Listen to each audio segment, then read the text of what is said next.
ಆರೋಪಿಗಳ ಮೊಬೈಲ್ ವಶಕ್ಕೆ, ಸಾಕ್ಷ್ಯಗಳ ಸಂಗ್ರಹಕ್ಕೆ ಮುಂದಾಗಿದ್ದಾರೆ ಪೊಲೀಸರು. ಇದೀಗ ವಶಕ್ಕೆ ಪಡೆದಿರೋ ಮೊಬೈಲ್ಗಳನ್ನ ರಿಟ್ರೀವ್ ಮಾಡ್ತಾ ಇದ್ದಾರೆ ಪೊಲೀಸರು.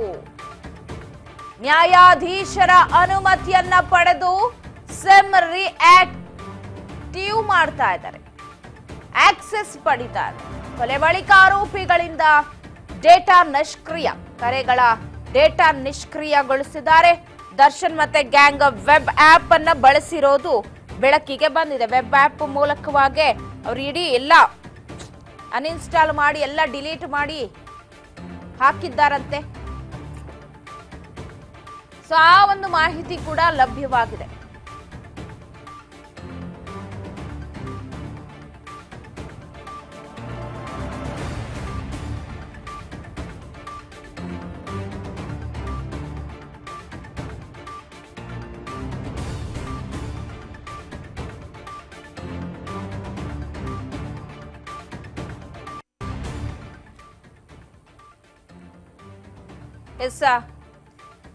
ಸಿಮ್ ಅನ್ನ ಆರೋಪಿಗಳ ಹೆಸರಲ್ಲೇ ಪೊಲೀಸರೇ ಈಗ ಖರೀದಿ ಮಾಡಿದ್ದಾರೆ. ಯಾಕಂದ್ರೆ ತನಿಖೆಗೆ ಬೇಕು ಅಂತ.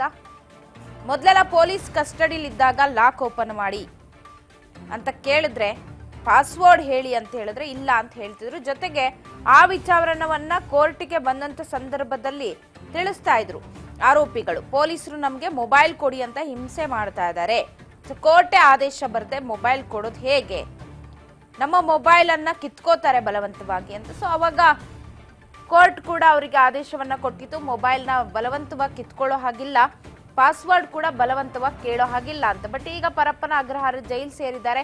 ಜೊತೆಗೆ SPP ವಾದವನ್ನ ಮಂಡಿಸಿ ತನಿಖೆಗೆ ಸಹಕಾರ ಆಗಬೇಕಂದ್ರೆ ಮೊಬೈಲ್ಗಳು ಬೇಕು, ಅದರಲ್ಲಿ ಡಾಟಾ ರಿಕವರಿ ಆಗಬೇಕು ಅಂತ. ಯಾರೇ ಈ ತರದ ಕೊಲೆ ಆಗಿರ್ಬೋದು, ರೇಪ್ ಕೇಸ್ ಆಗಿರ್ಬೋದು, ಈ ತರದ ಹಲ್ಲೆ ವಿಚಾರಗಳಲ್ಲಿ ಅಥವಾ ಮೋಸ ಮಾಡಿರೋದು, ಮತ್ತೊಬ್ಬರಿಗೆ ಧೋಕಾ ಮಾಡಿರೋದು, ಹಣದ ವಿಚಾರ ಇವೆಲ್ಲ ಬಂದಂತ ಸಂದರ್ಭದಲ್ಲಿ ಡಿಲೀಟ್ ಮಾಡ್ತಾರೆ, ಡೇಟಾನೇ ಸಿಗಲ್ಲ. ಅದು ಸಾಮಾನ್ಯವಾದ ವಿಚಾರ, ಎಲ್ರಿಗೂ ಗೊತ್ತಿರುವಂತಹ ವಿಚಾರ.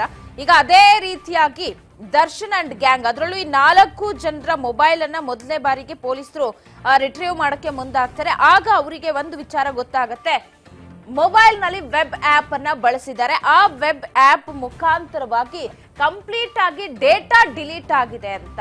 ಸೊ ಡೇಟಾ ಡಿಲೀಟ್ ಆದ್ರೂ ಕೂಡ ಒಂದಷ್ಟು ಆಕ್ಸೆಸ್ ಇರತ್ತೆ. ಅಂದ್ರೆ ಪೊಲೀಸರಿಗೆ ಸೈಬರ್ ಕ್ರೈಮ್ಗೆ ಸಂಬಂಧಪಟ್ಟಂತೆ ಒಂದಷ್ಟು ಆಕ್ಸೆಸ್ ಗಳು ಕೂಡ ಇರತ್ತೆ. ಅವ್ರ ಮಾಹಿತಿಯನ್ನ ಕಲೆ ಹಾಕ್ತಾರೆ. ಆ ವಿಚಾರ ಆರೋಪಿಗಳಿಗೆ ಗೊತ್ತಿದ್ರು ಕೂಡ ಡೇಟಾವನ್ನ ಡಿಲೀಟ್ ಮಾಡಿದ್ದಾರೆ. ಇದೀಗ ಆ ಡೇಟಾವನ್ನ ಸಂಗ್ರಹಿಸೋದಕ್ಕೆ ಮುಂದಾಗ್ತಾ ಇದ್ದಾರೆ ಪೊಲೀಸ್.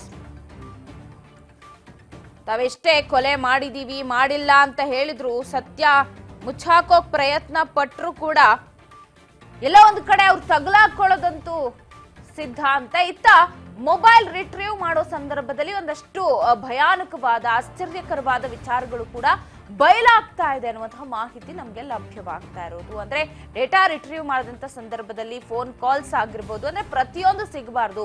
ಕೊನೆ ಮೂಮೆಂಟ್ ಅಲ್ಲಿ ಯಾರಿಗೆ ನಾವು ಕಾಲ್ ಮಾಡಿದ್ವಿ, ಯಾರ ಹತ್ರ ನಾವು ಹೆಲ್ಪ್ ಕೇಳಿದ್ವಾ, ಇದ್ಯಾವ ವಿಚಾರಗಳು ಕೂಡ ಗೊತ್ತಾಗಬಾರ್ದು ಅನ್ನುವಂತಹ ಕುರಿತಾಗಿ ಇತ್ತ ಜೈಲು ಸೇರಿರೋ ದರ್ಶನ್ ಅವ್ರನ್ನ ಬಿಡಿಸ್ಕೊಳ್ಳೋದಿಕ್ಕೆ ಪತ್ನಿ ಪರದಾಟವನ್ನ ನಡೆಸ್ತಾ ಇದ್ದಾರೆ.